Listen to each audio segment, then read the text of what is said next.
ইংল্যান্ডে আমরা কিন্তু জেলও খাচ্ছি দিই ওটা। সালমান খানের সাথে? জি জি জি সালমান খানের সাথে জি জি জেল খাচ্ছি একসাথে। I am sorry to say the system is খারাপ। এই সময় আমরা বাঙালিকে ওরা ইংলিশ পছন্দ করতাম না, আমরাকে ফেকি বলতো। বা হলিউড মিলিয়া ওরা আমার লাইফ স্টোরির একটা সিনেমা বানাইতেছে। সালমান খানের যে বিষয়টা, যে তার সাথে আপনার খুবই ঘনিষ্ঠ একটা সম্পর্ক আমরা দেখেছি, সেটা কিভাবে গড়ে উঠে? আলী জেকো ওয়ার্ল্ড কিক বক্সিংয়ে অনন্য এক নাম। বাংলাদেশি বংশোদ্ভূত এই বক্সার 5 বার lightweight kickboxing champion. 2090 সালে প্রথম ব্রিটিশ লাইট ওয়েট কিক বক্সিংয়ে শিরোপা জিতেন। হার্টে সমস্যা থাকার পরেও থেমে যাননি নিজের স্বপ্নকে বাস্তবে রূপ দিতে। আজ আপনাদের সাথে পরিচয় করিয়ে দেব জীবন্ত এই কিংবদন্তির সাথে।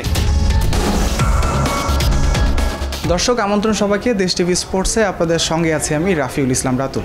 তো আজকে আমাদের সাথে বিশেষ অতিথি হিসেবে আছেন 5 বারের বিশ্ব kickboxing champion Ali Jacko ভাই। আমন্ত্রণ আপনাকে, কেমন আছেন? Thank you, very well. আর ধন্যবাদ আমাকে আপনারা ইনভাইট করার জন্য। শুরুতেই ব্যক্তিগত জীবন এবং কিক বক্সিং নিয়ে কিছু প্রশ্ন করতে চাই। আপনি কিক বক্সিংয়ে আসার আগে একাধিক মার্শাল আর্ট অনুশীলন করেছেন, আর কিভাবে এই বিভিন্ন কৌশলের অভিজ্ঞতা আপনার কিক বক্সিং স্টাইল গঠনে সহায়তা করেছে সেটা জানতে চাই। আলটিমেটলি সব মার্শাল আর্টস ইজ ভালো, because I had good experience. আমি তো আসলে I was determined to achieve goals, and I just went from one to another in order to achieve better. যদিও আমি বিভিন্ন মার্শাল আর্টসে অনেক কিছু অ্যাচিভ করি, so ultimately kick boxing was more of a competition art. So এইটাতে জড়ে গেলাম, এই result হয়ে গেল। হ্যাঁ, এটাই। আচ্ছা, আপনি একজন এশিয়ান ক্রীড়াবিদ হিসেবে কিন্তু ইউরোপে প্রতিদ্বন্দ্বিতা করেছেন, তো ওইখানে আসলে কোনো বৈষম্য বা চ্যালেঞ্জের মুখোমুখি হয়েছেন কিনা এবং কিভাবে সেগুলো মোকাবিলা করেছেন? দেখেন, আমি যখন 82, 83 বা ওই সময় 80s, এই সময় আমরা বাঙালিকে ওরা ইংলিশ পছন্দ করতাম না, আমরাকে ফেকি বলতো। ডেইলি আপনার রাস্তায় মারামারি হইতো। আমি যখন আমার প্রথম ক্লাসে গেলাম, আমার টিচার বলে, সে কালো, সে বলে তুমি আমার এখানে you cannot train here because you're a Paki. Paki একটা গালির মতো আর কি, যেমন আমরা মনে করতাম আমরা Pakistani. So Paki was like a বাঙালিকে বলতো, পাকিস্তানিকে বলতো, ইন্ডিয়ানকে বলতো, স্প্যানিশকে বলতো, হ্যাঁ, একটা গালির মতো। So I said, so what? It's got nothing to do with my race. I want to learn how to fight. So 6 মাস ওরা আমাকে পিটাইলো। তারপরেও I became the first fighter from the gym, first guy to win a British championship, European championship, intercontinental championship, European championship, world championship. So এগুলো তো অনেক ডিফেন্সও আছে।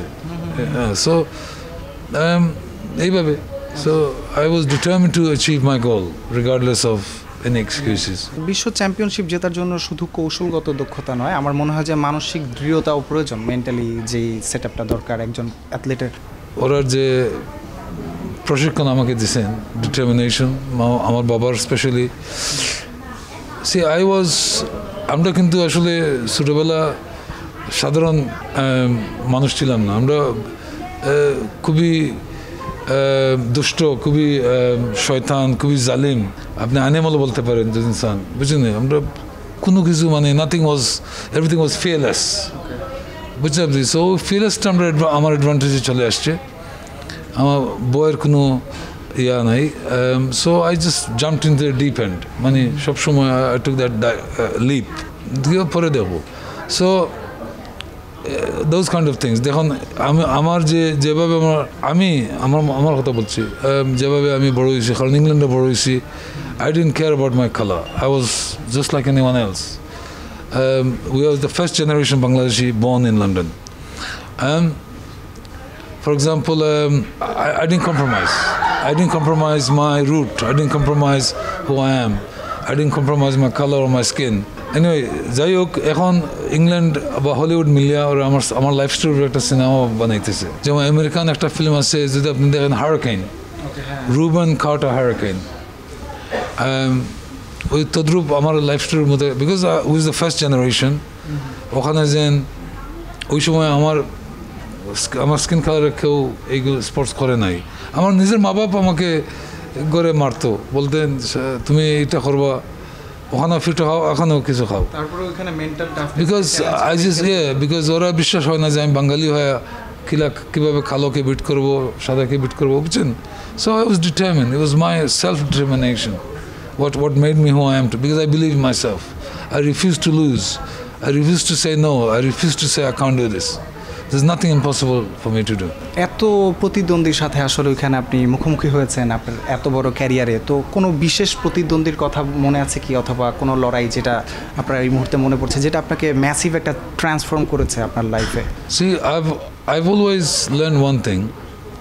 আমার বাবা সবসময় বলতো যে তুমি সবসময় ভালো কাজ করবা, তুমি খারাপ কাজ করলে ভালোটা করবা, ভালো যেটা আছে খারাপের মধ্যে ওটা করবা। সো আপনি দেখেন, ভালো যদি আপনি পছন্দ করেন, আপনি খারাপ কাজ করতেই পারবেন না। So I always wanted to be the best. সে বলছে তুমি ডাকাইতো, তুমি সবচেয়ে বড় ডাকাইতো হবা, যাতে আমার নাম হয়।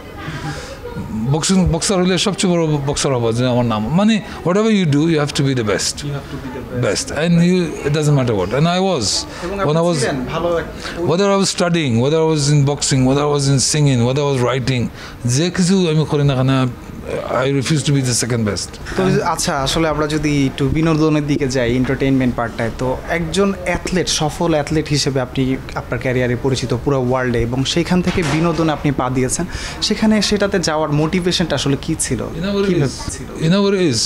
The truth is, something drove me to it. Let's not talk about it.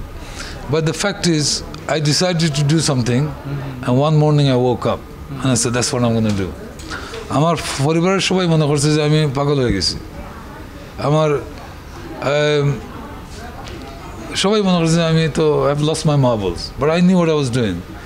Within 2 মাসের মধ্যে I start releasing songs and making songs and blah blah, and I've written some fantastic songs. First music গানটা ছিল হচ্ছে give my love A brand new name. ওইটার অভিজ্ঞতাটা So it's an experience. I've learned so much. আমার একটা গান কিন্তু হিন্দি একটা ফিল্মে আছে, এই আই ফাউন্ড লাভ, সালমান খানের ফিল্মে আছে রেস। সে তো আমার খুব ক্লোজ বন্ধু, সে আমার গান শুনে সে নিয়ে গেছে। হ্যাঁ, সালমান খান এবং জি জি, মোহাম্মদ আলীর সাথে আপনি দেখা করেছেন। সি মোহাম্মদ আলীর সাথে আমার দেখা হয়েছে কয়েকবার, বাট মাই মোস্ট মেমোরেবল দেখা হয়েছে যখন বাংলাদেশে সে আসছিল 1978-এ, আমার বোধ হয় ফেব্রুয়ারিতে। ওই ফ্লাইটে আমি ছিলাম, আর ওই ফ্লাইটে আমরা প্লে ফাইটিং করছিলাম আমার সাথে, আর ওকে আমি পাঞ্চ মেরে ফেলছিলাম। তো আমার বাবা এসে আমাকে নিয়ে সিটে বসে আমাকে আরও 2টা লাগাইছে উনি, যে কীভাবে তুমি মোহাম্মদ আলীকে মারো। এইটা সারা লাইফ সে বলছে আমাকে। But ultimately now it's become a history of part of a history of the film. So I think আপনি যদি, the truth is one thing is important, আপনি সৎ পথে চলেন, অন্তর পরিষ্কার থাকে একটা যে কোনো একটা দিক দিয়া, ইউনো ইউনিভার্স আপনাকে somehow help you.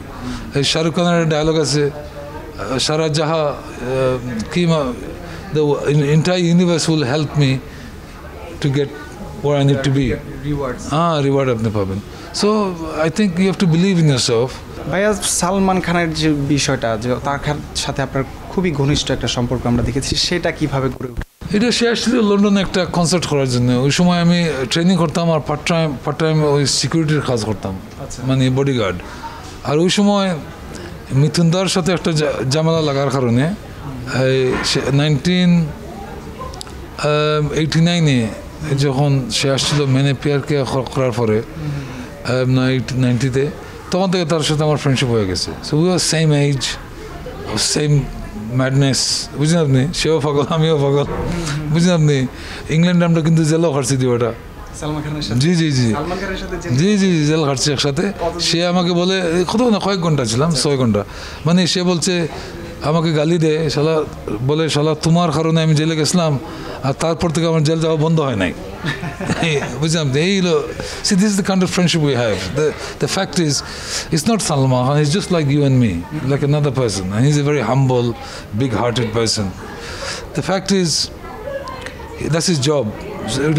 ওটা হলো তার জব। ইজ দ্য হাম্বল, হাজার হাজার লক্ষ লক্ষ মানুষকে সাহায্য করতেছে। তার আর্নিং থেকে সে 90% আর্নিং, 90% আর্নিং সে দিয়ে দেয় তার চ্যারিটির মধ্যে। চ্যারিটিতে হাজার হাজার লক্ষ লক্ষ মানুষকে সাহায্য করতেছে। সো those are আর সেইটা নিয়ে কোনো পাবলিসিটি প্রমোশন কিছু করে নাই। আপনার লাইফে তো অনেক পরিচয় এবং অনেক অর্জন রয়েছে, তো সেই সফলতার মাঝখানে আপনি আসলে কোনো একটা কি মনে পড়ে যে এটা আমার অসম্পূর্ণ রয়ে গেছে, যে এটা আমার দরকার ছিল? অসম্পূর্ণ রয়ে গেছে, কিন্তু আমার একটা স্বপ্ন ছিল, যেহেতু আমি একটা পর্যায়ে চলে গেছি বক্সিংয়ে, আমার অনেক ফুটবলের লোকের সাথে পরিচয়, ক্রিকেটের লোকের সাথে পরিচয়, সবার সাথে।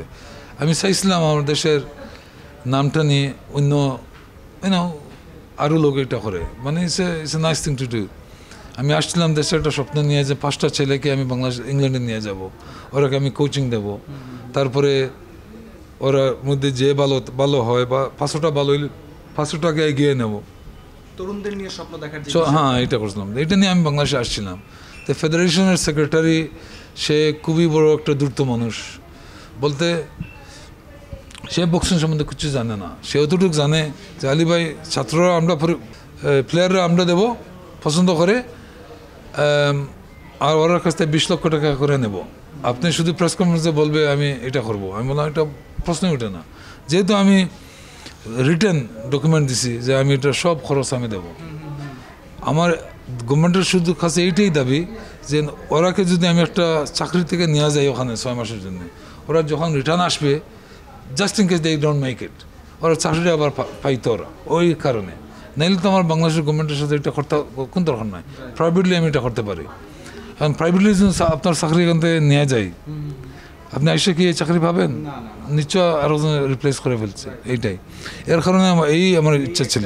ব্রাদার, আমি বক্সিং, কিক বক্সিং দুটোটা প্রমোট করি। ইন্ডিয়ার যে সর্বপ্রথম 3টা প্রফেশনাল বক্সার, ওরাকে আমি ইংল্যান্ডে প্রমোট করছি। ইন্ডিয়ার যে boxing professional boxing organisation system, ওটা অলরেডি $1 মিলিয়ন ইন্ডাস্ট্রি হয়ে গেছে, বুঝছেন আপনি। বাংলাদেশে চেষ্টা করছিলাম, কিন্তু হয় নাই। আপনি যে বলতেছেন আমরা বাংলাদেশের যে সিস্টেম আছে, ওই সিস্টেমের দ্বারা হবে না। একটা বক্সারের কোনো মেরিটস নাই এখানে, হবে না। এই কারণে আমি বলি আপনাকে, সাধারণ একটা এক্সাম্পল দিই। আমেরিকার একটা মেয়ে, ওর নাম হলো জিনাত সামথিং, নাম বলে গেছি, ওনার সাথে আমার যোগাযোগ আছে। সে প্যারিস অলিম্পিক্সে অংশগ্রহণ করার অনেক বড় স্বপ্ন দেখছে, অনেক ট্রেনিং করছে, বুঝছেন। কিন্তু আমরা বাংলাদেশের যে অলিম্পিক ফেডারেশন রেজিস্ট্রেশন এর ব্যর্থতার কারণে সে বাংলাদেশের পক্ষে সে ফাইট করতে পারে না, রিপ্রেজেন্ট করতে পারে না। সো এটা বক্সার যতই আপনার ভালো হয় না কেন, এই আমরা অ্যাডমিনিস্ট্রেশনের কারণে যদি এটা হয় না, তো ওকে দোষ দেওয়ার তো কোনো, ও কী করবে? আরও 2টা ওয়ার্ল্ড টুর্নামেন্টও এটা হয় না, অ্যামেচার টুর্নামেন্ট তো আরও আছে, শুধু অলিম্পিক না, ব্যাপারটা বুঝছেন। সো একটা বক্সার যদি স্বপ্নও যদি দেখে যে সে হ্যাঁ পারবে না, বিকজ আমরা administration is corrupt. I am sorry to say, the system is corrupt. আমরা আসলে অনুষ্ঠানের একদম শেষ পর্যায়ে, তো ইন এ সেন্স আপনি যদি একটা সিম্পল কিছু বলতে চান। The system is not doing what they suppose to do, unfortunately, that's the fact. But yes, I'll continue doing what I can, and I'll see what difference I can make. That's all.